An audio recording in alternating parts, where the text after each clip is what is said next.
टीना, अब तुम थोड़ा शांत रहना सीख लो, वरना प्रीति और यूसुफा मिलकर तुम्हारे साथ क्या करेंगे मुझे नहीं पता। अब ये बदला लेने का खेल बंद करो। प्रणय ने गुस्से से भरे लहजे में टीना से कहा। टीना रुकी नहीं, वो प्रणय की बातों को अनसुना करके आगे बढ़ गई। प्रणय के कमरे से बाहर निकलते हुए अचानक उसकी नजर वहां पड़ी डस्टबिन पर पड़ी। उसमें टीना का इनविटेशन कार्ड फटा हुआ अभी भी पड़ा था। टीना एक पल के लिए ठहर गई। बदला? सच में प्रणय, तुम मेरे बारे में इतना सोचते हो? इतने लॉयल हो तुम मेरे साथ? टीना ने गुस्से में कहा। वो पीछे मुड़ी और प्रणय की तरफ देखने लग गई। प्रणय को शक हो गया था कि टीना को शायद ब्राइट नाइट गाला के बारे में पता चल चुका है। प्रणय के कमरे से बाहर निकलकर टीना एंट्रेंस गेट पर पहुंची ही थी कि वहां पर उसे यूसुफा मिल गई। टीना तो शांति से यहां से निकल रही थी, लेकिन यूसुफा घमंड से भरी निगाहों से टीना को घूरते हुए बोली। टीना, उस वक्त मुंबई की सबसे टॉप 10 मॉडल कौन है? बहुत नाम सुनने में आ रहा है उसका। चलो आगे बढ़ो, टीना ने नॉर्मली जवाब दिया। मुझे तो ब्राइट नाइट गाला से इनविटेशन मिला है, तुम्हारा क्या हुआ मिस न्यू अपकमिंग मॉडल? यूसुफा ने टीना के कंधे पर सिर रखते हुए कहा। अब भले ही तुमने ओरिएंटल ट्रेंड के लिए शूट किया है, लेकिन क्या फायदा जब तुम्हारा नाम ही ब्राइट नाइट गाला में नहीं आया। सो सैड टीना। ये कहते हुए यूसुफा ने टीना के आगे अपना इनविटेशन कार्ड रख दिया। ओह, मैं तो भूल ही गई, अब ना तो तुम्हारे पास इनविटेशन है और ना ही मैनेजर। अब तुम्हारी कॉन्ट्रैक्ट कौन डील करेगा? टीना चुपचाप यूसुफा की सारी बातें सुनती रही। जब वो शांत हो गई तो उसने मुस्कुराते हुए कहा, अच्छा यूसुफा, जज का बेड प्रणय के बेड से ज्यादा सॉफ्ट था? यूसुफा के पैरों तले जमीन खिसक गई। ब्राइट नाइट गाला से मुझे इनविटेशन मिला है या नहीं, मेरा कॉन्ट्रैक्ट कौन देखेगा? तुम ये सब चिंता छोड़ दो। तुम तो खुद के लिए कोई अच्छा सा परफ्यूम खरीद के लाओ और खुद को और महकाओ, ताकि लोग तुमसे और अच्छे से अट्रैक्ट हो और तुम प्रणय को और धोखा दे सको। तुम्हें क्या लगता है हा? कब तक प्रणय को तुम्हारी करतूत का पता नहीं चलेगा? ये बोलने के बाद टीना वहां से निकल गई।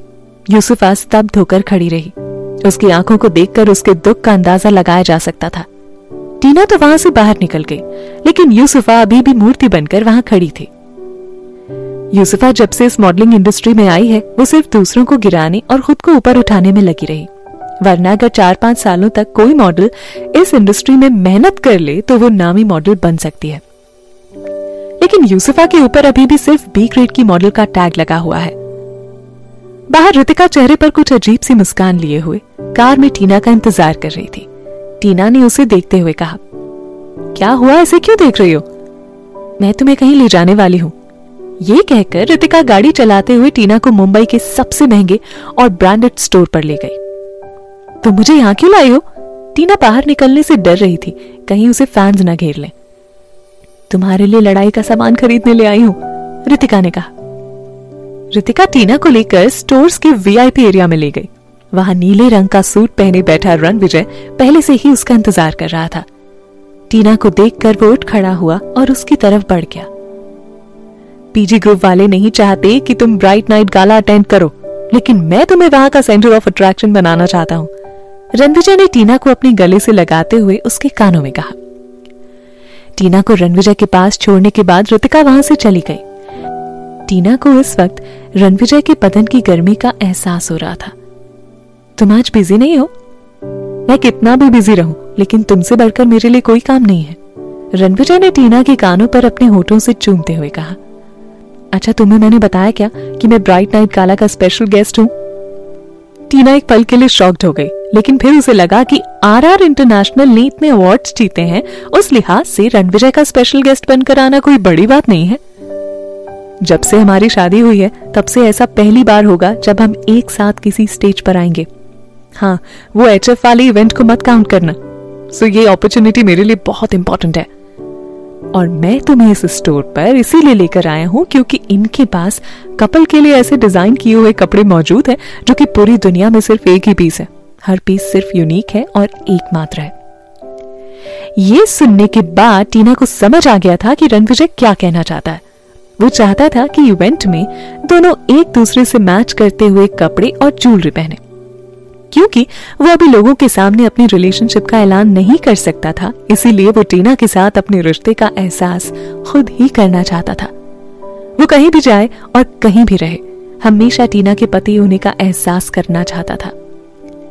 टीना को रणविजय की ये सोच बहुत पसंद आई। इस हिसाब से तो मुझे लग रहा है कि तुमने कुछ खास सिलेक्ट कर रखा है, टीना ने रणविजय की तरफ देखते हुए कहा। मेरे साथ आओ। रणविजय ने टीना का हाथ पकड़ा और उसे चेंजिंग रूम की तरफ ले गया। वहां से टीना को डमी पर लगा एक ड्रेस दिख रहा था। जाओ उसे ट्राई करो, रणविजय ने कहा। टीना ने लंबी सांस खींची और उस ड्रेस की तरफ बढ़ने लगी। ड्रेस लेकर वो चेंजिंग रूम में चली आई। आज तक टीना ने हजारों एक से एक ड्रेस पहनी हुई थी, लेकिन न जाने क्यों इस ड्रेस को पहनते हुए उसे एक अलग ही खुशी का अनुभव हो रहा था। ये ड्रेस जलपरी के शेप में थी। ड्रेस का शोल्डर ट्रांसपेरेंट था, जिससे टीना की बॉडी का शेप और ज्यादा उभर कर सामने आ रहा था। इस ड्रेस में टीना ऐसी लग रही थी मानो वो किसी पेंटिंग में से उतर कर आई है। ड्रेस पहनकर टीना शीशे के सामने स्तब्ध होकर खड़ी थी। उसका दिल जोर जोर से धड़क रहा था। वो चेंजिंग रूम से बाहर निकल आई और रणविजय के पीछे जाकर खड़ी हो गई। इस वक्त रणविजय ने ग्रे कलर का हैंडमेड सूट पहना हुआ था। इसके साथ उसने प्रिंटेड टाई लगा रखी थी। कोट के फ्रंट पॉकेट में से एक स्कार्फ निकाला हुआ था। रणविजय सूट में काफी शानदार लग रहा था। टीना भी अब उसके ठीक बगल में खड़ी हो गई। उसने दोनों को सामने लगे शीशे में देखते हुए कहा, हम दोनों परफेक्ट कपल दिख रहे हैं। अगर किसी ने हमें पहचान लिया तो?